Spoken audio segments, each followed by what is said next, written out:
All right, y'all. So we got some breaking news. Breaking news out here looking at the GOP stays silent on deporting Americans in unusual immigration markup. It's here, y'all.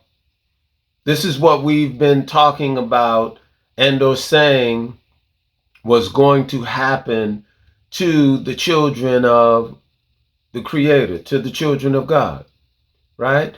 So the GOP, the government, this administration, they've decided they're not only deporting what they call immigrants, but they're also going to deport what they call or what you know as citizens. So you know who the target is right here. So all these YNs out here that can't seem to get it right, yep, they're going to be targeted.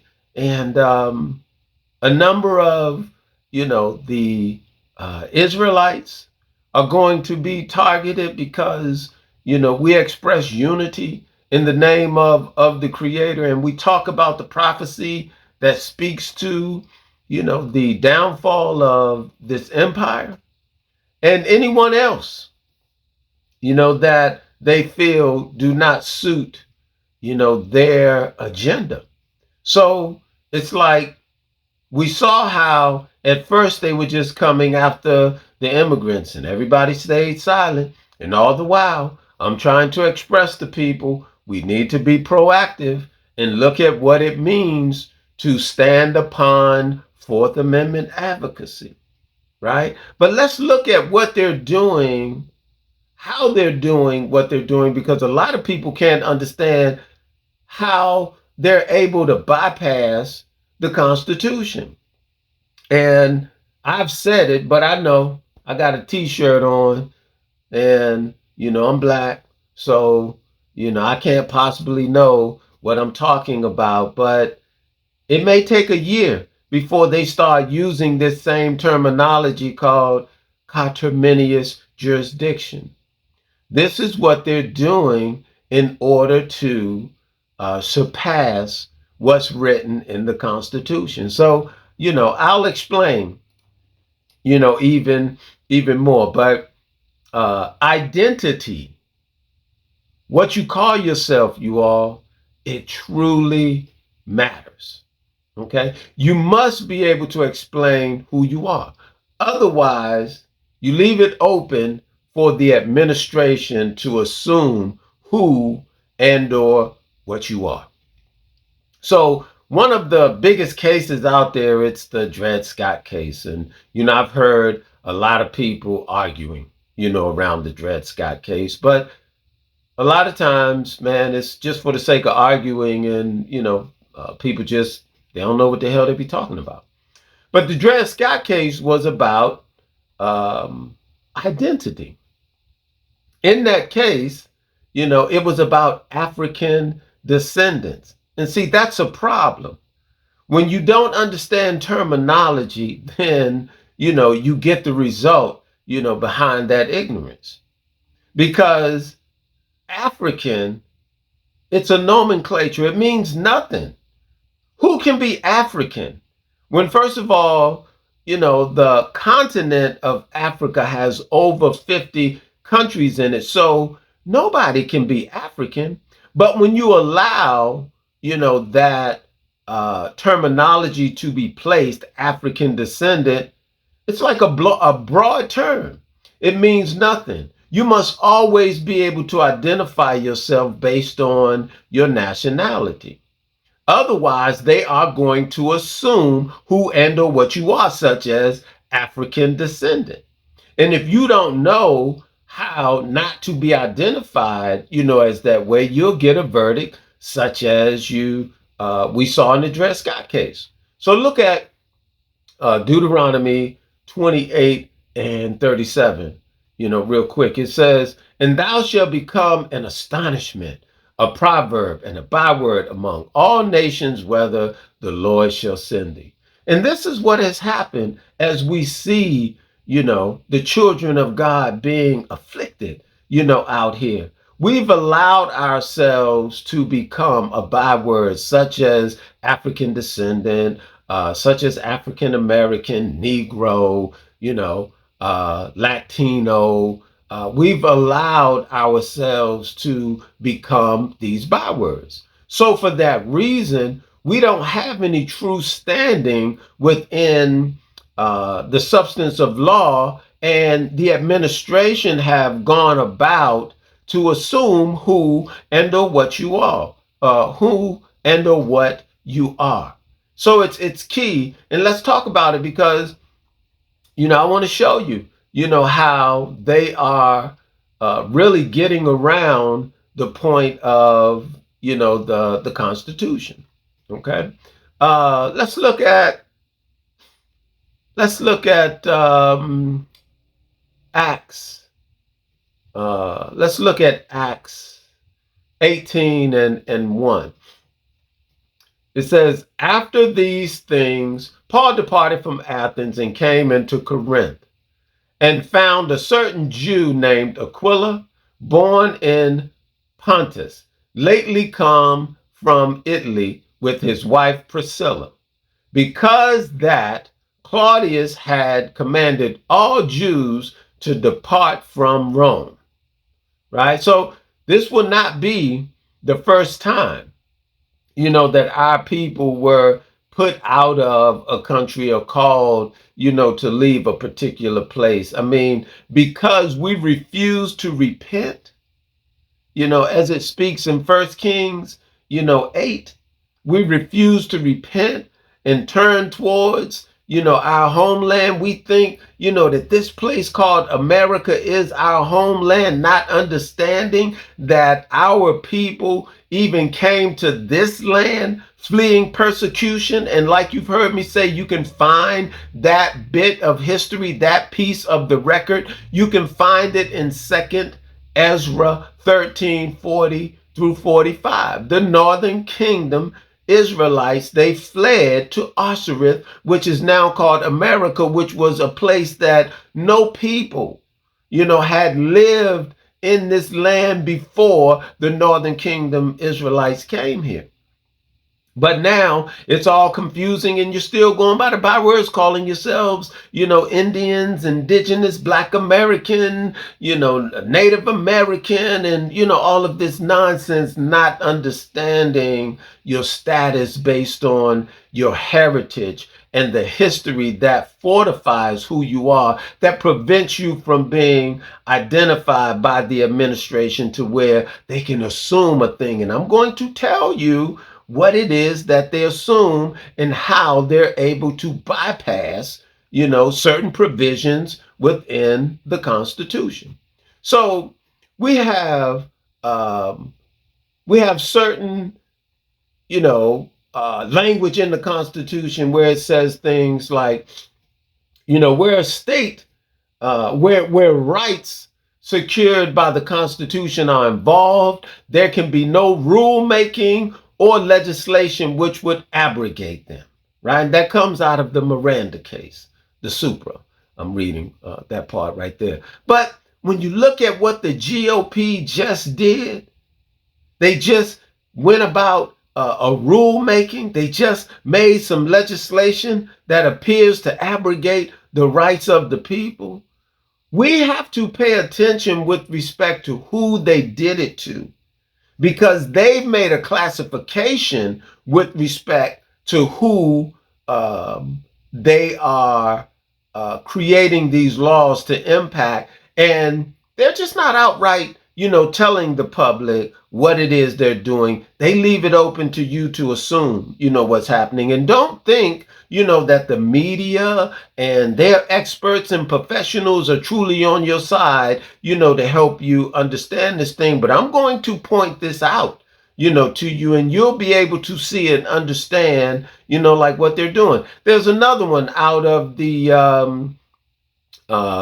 Hurtado versus California case. It says the principles that a state cannot diminish the rights of the people are supported by several Supreme Court cases.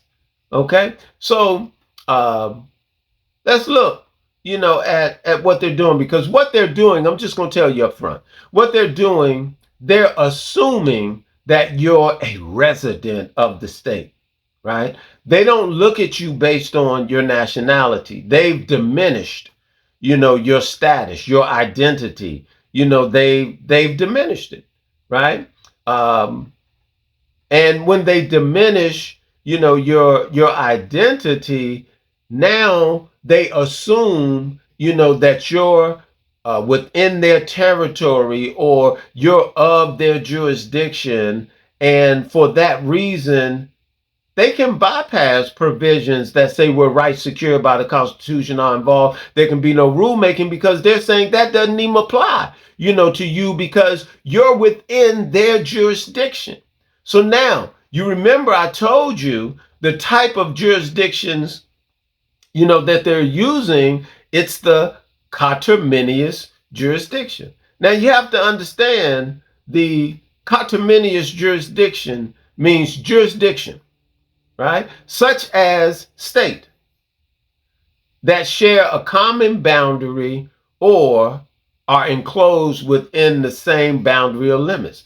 See, these jurisdictions are overlapping, and you're probably thinking, oh, it's all just one, the same thing. But no, they've elevated their game. They found a loophole. They created a way to circumvent certain things that are within the Constitution.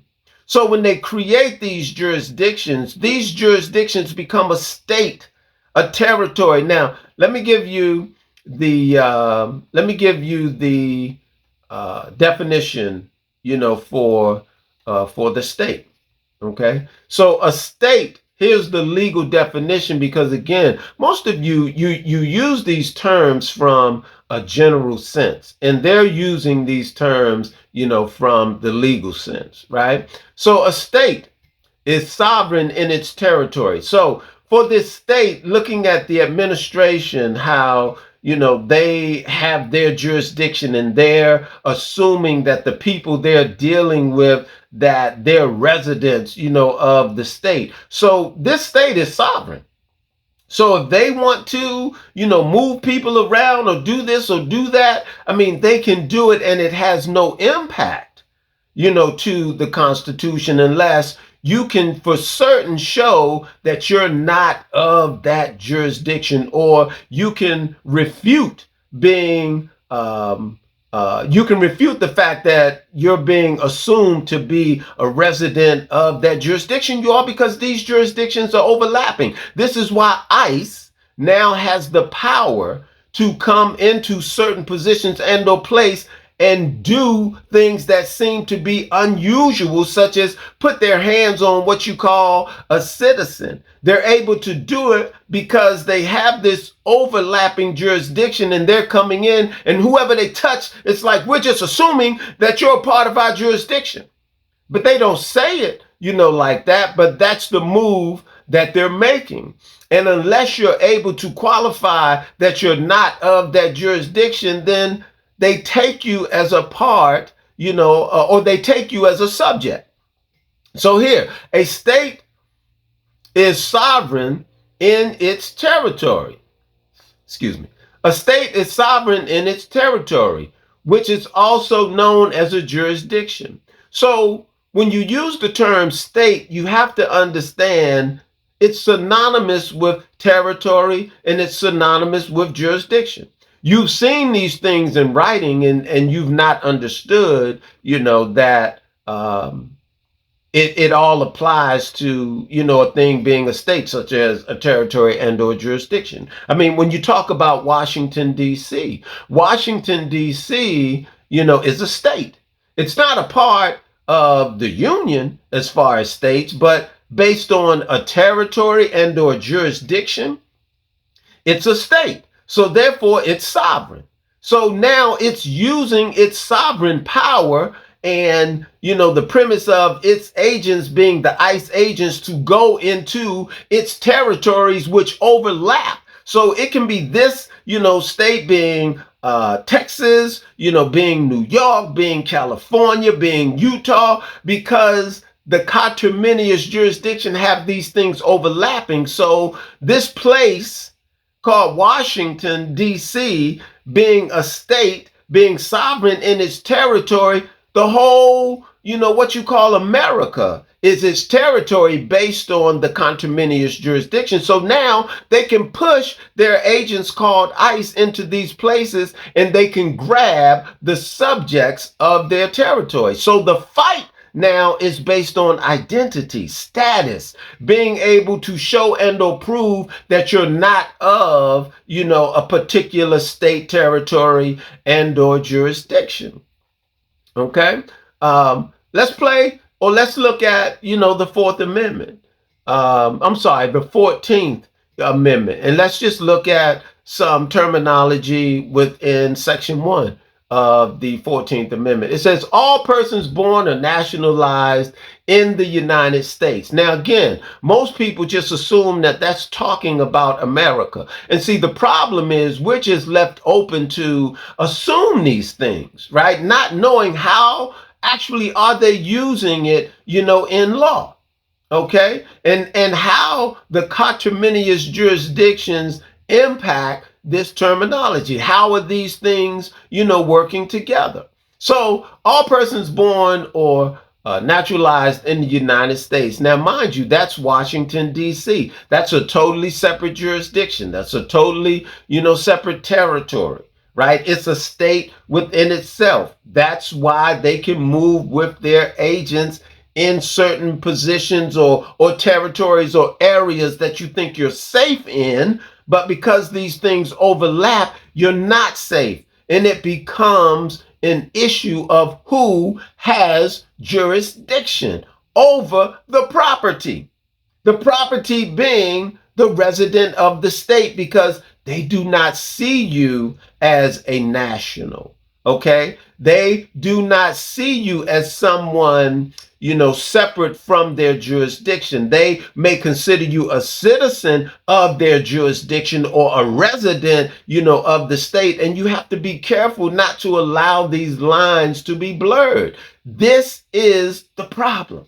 And your experts and professionals are not explaining this. And it's unfortunate, a majority of them don't even know it. And then you have those that their livelihood is centered around, this thing. So they sell you out because they feel like they're safe. You're not. Well, they're going to continue to run it until, eventually they come, for them as well. Right. So, all persons born or naturalized in the United States, talking about Washington, D.C., and subject to the jurisdiction thereof. This is what we're talking about. If you're naturalized or if you're a person born or naturalized in Washington, D.C., then you're subject to the jurisdiction. Or if you're a person born or naturalized within a particular jurisdiction and or territory that they control, then you're subject, to the jurisdiction. He says, thereof, okay, let me read that again. All persons born or naturalized in the United States and subject to the jurisdiction thereof are citizens of the United States. Now, the citizen of the United States, again, this terminology, it seems familiar, and you assume that it's one thing, but you gotta know what this terminology applies to, because you have many jurisdictions and territories out here, and they leave you, to think it's one thing while they're using it in another manner, and it must be clarified with respect to what they're talking about. So this citizen of the United States only means you're a resident of Washington, D.C., or you're a resident of the territory and or jurisdiction that they're using, to overlap within the conterminous jurisdiction, right? He says, and are citizens of the United States and the state wherein they reside.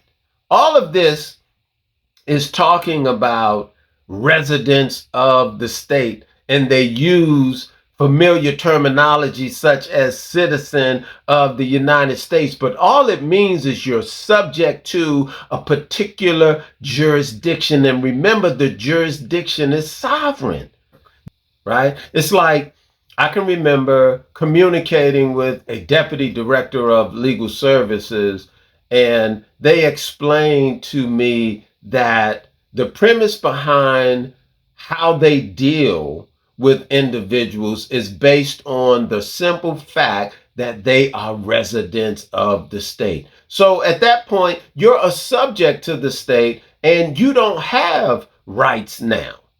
Only the position of rights that they want to give you based on whatever privilege it is. But when you become a resident of the state, they have total authority over what they can do, and they just leave people ignorant to the fact that as a resident of the state, you really don't have rights. You only have these privileges that we want to afford you, but we use the statutory law, to move in the benefit and or the interest of the state, not the interest of the people.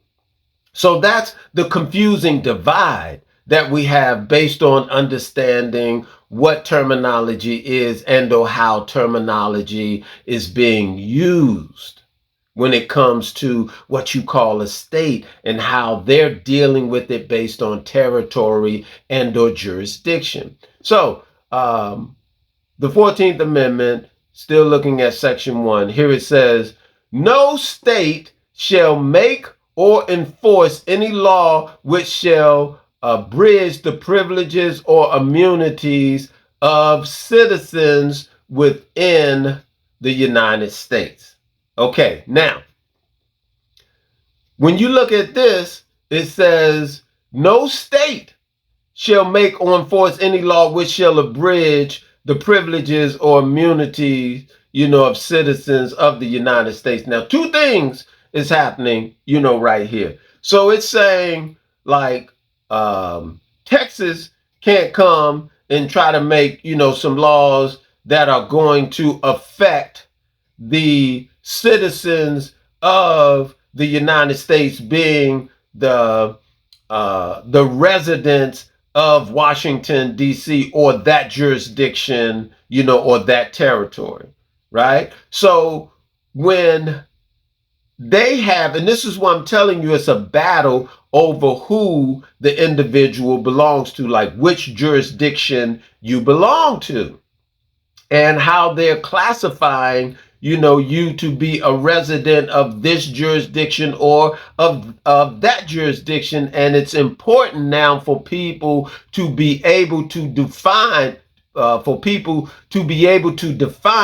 which jurisdiction they're going to rely on in this time, and being able to have the support within that jurisdiction to defeat these overreaching concepts within lack of law, right? So it says, no state shall make or enforce any law which shall abridge the privileges or immunities of citizens, which is nothing more than a resident, of the United States. And then it says, nor shall any state. So now, you're looking at the actual, see, when you see state right there, again, you're thinking, California, New York, you're thinking from that standpoint. But state right here specifically talks about territory and or jurisdiction, because these things can overlap now. And when they overlap,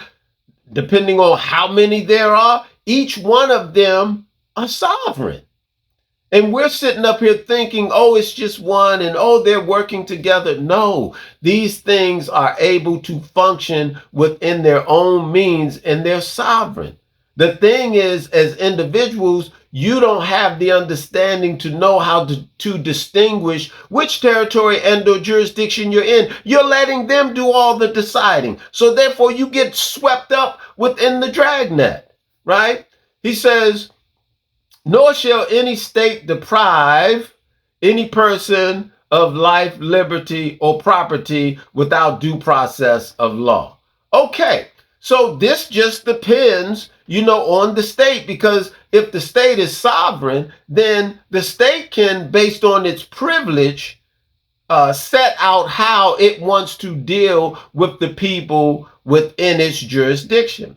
Now, this right here, what we're reading, may work within a certain jurisdiction, but again, you all, if they're not functioning, within the premise of this jurisdiction that applies to the state not depriving the person of life or liberty or property without due process of law, then it won't affect the territory and or jurisdiction. And you can see, in real time, this is happening with this administration. They're bypassing a number of these principles because they've established their territory and or their jurisdiction to be separate. It's overlapping.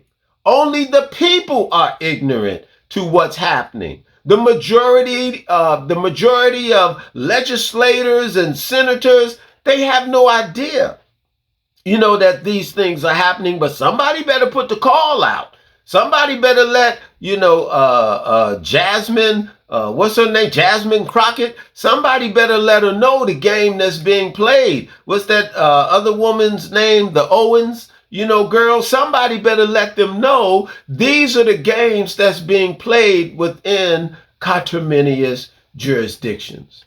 Okay. So I think that's really all, I want to put out and or talk to you about right now, allowing you to understand how they're able to circumvent while the experts and professionals and lawmakers are acting like they're so confused and they don't understand, what's going on. Well, I'm providing, an answer, to you that you can kind of know how they're blurring, the lines right here. But more importantly, it's time now, as I've been telling, a number of you since 2015, it's time for us to organize within a different manner, right? To where we can be distinct, from certain territories and or jurisdictions. And I'm going to leave, if y'all follow, subscribe, to the YouTube channel, to the TikTok, channel, whatever, because I'm going to, put out the concept or plan that we need to align ourselves with, that we may find protection, from these overreaching, rules and executive orders and things that they're doing, because you have to have a separate jurisdiction that competes against another jurisdiction. That's all that's happening right now between state and the federal, is they're trying to decide who these people belong to, which jurisdiction they belong to. And because the people aren't able to solidify that on their own, they're caught in the middle.